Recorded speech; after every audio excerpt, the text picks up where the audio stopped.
The Crips, the Bloods, the GDs, the Vice Lords, the Latin Kings, the MS-13s, the Nation of Islam, that's our motherfucking military. Yeah. You dig what I'm saying? Mm-hmm.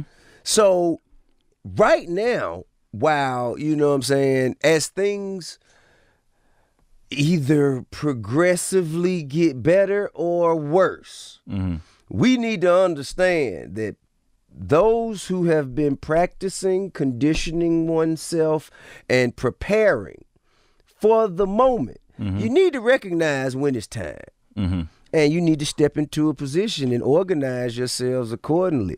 Because I've never seen anything change in life if you don't change anything in life. You ever heard of Derek Grace?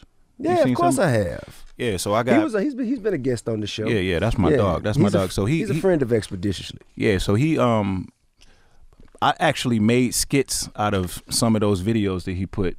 A word? And I used them on the album. Okay, on Allegory. Yeah, because I feel like to teach a child, like, not whether people agree or disagree with what he's teaching his kids, he's teaching them something. That's right.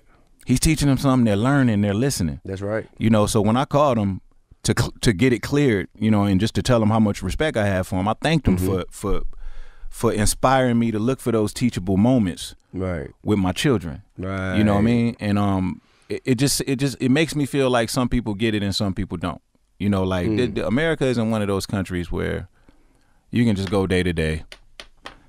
You know what I mean? Like there's things being put in place, you know, and there's always an agenda around you. Absolutely. You know, so you got to kind of find your place. You got to kind of find your place, and you got to figure out a way to look past the conflation, look past all of that, and see things for what they really are. And the thing about us, one advantage that we were able to have is that we got into hip hop, and, you know, our popularity grew. So we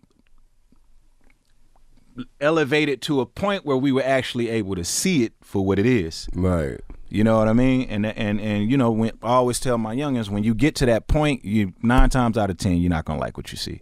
You know, that's what happened with Byron Allen. He got to a point, he seen, oh, so they're not letting us have a seat at the table on this level. Right. Now I get it. Okay, so they'll lease this, but they won't. You know what I'm saying? Like, and it's interesting to me, man. It's interesting to me because it's like we in a position now where we got to kind of take seats. Absolutely, you got to take it. You know what I think the weirdest shit is? Yeah, the weirdest shit is, hey guys, please stop oppressing us. Yeah, please. Will you please treat us fairly? Will you please stop being unfair to us? Because the odds are, if you're being treated unfairly, if you're being oppressed, it's not a coincidence. Yeah. It's being done because someone else wants to maintain a significant advantage over you. There it is. And they will not cease to do so unless by force. Yeah, just because you're asking, it doesn't even make sense to ask. Yeah.